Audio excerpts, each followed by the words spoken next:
मां पार्वती ने भगवान शिव से एक सवाल पूछा, जिसके बाद भोलेनाथ ने एक कहानी सुनाई और अमर हो गया कबूतर का जोड़ा।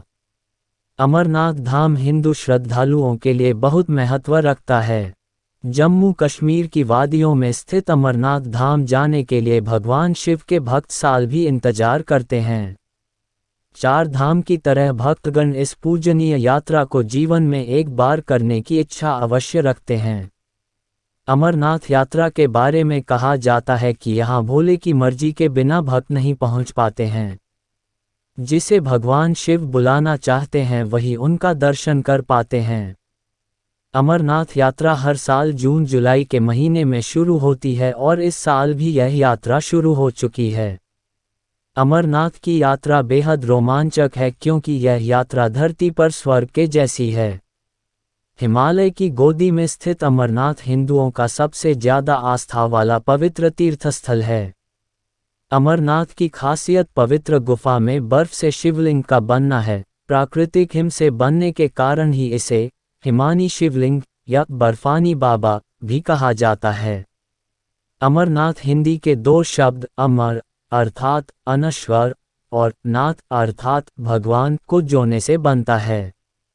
एक पौराणिक कथा के अनुसार जब देवी पार्वती ने भगवान शिव से अमरत्व के रहस्य को प्रकट करने के लिए कहा जो वे उनसे लंबे समय से छुपा रहे थे, तो ये रहस्य बताने के लिए भगवान शिव पार्वती को हिमालय की इस गुफा में ले गए ताकि उनका ये रहस्य कोई भी ना सुन पाए, और यहीं भगवान शिव ने देवी पार्वती को अमरत्व का रहस्य बताया।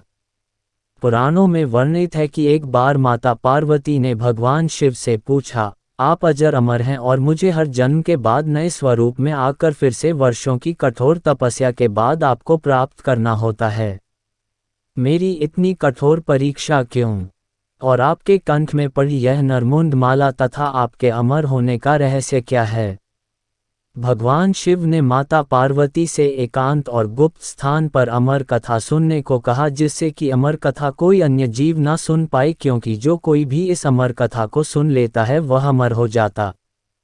पुराणों के मुताबिक शिव ने पार्वती को इसी परम पावन अमरनाथ की गुफा में अपनी साधना की अमर कथा सुनाई थी, जिसे हम अमरत्व कहते हैं। कहते हैं भगवान भोलेनाथ ने अपनी सवारी नंदी को पहलगाम पर छोड़ दिया, जटाओं से चंद्रमा को चंदनवाड़ी में अलग कर दिया और गंगाजी को पंचतरणी में तथा कंठाभूषण सर्पों को शेषनाग पर छोड़ दिया। इस प्रकार इस पड़ाव का नाम शेषनाग पड़ा। अगला पड़ाव गणेश पड़ता है। इस स्थान पर बाबा ने अपने पुत्र गणेश को भी छोड़ दिया था, जिसको महागुना का पर्वत भी कहा जाता है। पिस्सू घाटी में पिस्सू नामक कीड़े को भी त्याग दिया।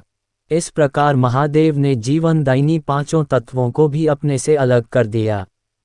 इसके बाद मां पार्वती साथ उन्होंने गुप्त गुफा में प्रवेश कर किया और अमर कथा मां पार्वती को सुनाना शुरू किया। कथा सुनते सुनते देवी पार्वती को नींद आ गई और वह सो गईं, जिसका शिवजी को पता नहीं चला। भगवान शिव अमर होने की कथा सुनाते रहे। उस समय दो सफ़ेद कबूतर शिव जी से कथा सुन रहे थे और बीच बीच में घूं घूं की आवाज़ निकाल रहे थे। भगवान शिव को लगा कि माता पार्वती कथा सुन रही हैं और बीच बीच में हुंकार भर रही हैं। इस तरह दोनों कबूतरों ने अमर होने की पूरी कथा सुन ली। कथा समाप्त होने पर भगवान शिव का ध्यान पार्वती की ओर गया जो सो रही थीं। जब महादेव की दृष्टि कबूतरों पर पड़ी तो वे क्रोधित हो गए और उन्हें मारने के लिए आगे बढ़े। इस पर कबूतरों ने भगवान शिव से कहा कि हे प्रभु, हमने आपसे अमर होने की कथा सुनी है, यदि आप हमें मार देंगे तो अमर होने की यह कथा झूठी हो जाएगी। इस पर भगवान शिव ने कबूतरों को जीवित छोड़ दिया और उन्हें आशीर्वाद दिया कि तुम सदैव इस स्थान पर शिव पार्वती के प्रतीक चिन्ह के रूप में निवास करोगे। अतः ये कबूतर का जोड़ा अजर अमर हो गया। ऐसा कहते हैं आज भी इन दोनों कबूतरों का दर्शन भक्तों को यहाँ प्राप्त होते हैं और इस तरह से यह गुफा अमर कथा की साक्षी हो गई और इसका नाम अमरनाथ गुफा के नाम से प्रसिद्ध हो गया। श्री शिवाय नमस्तुभ्यम।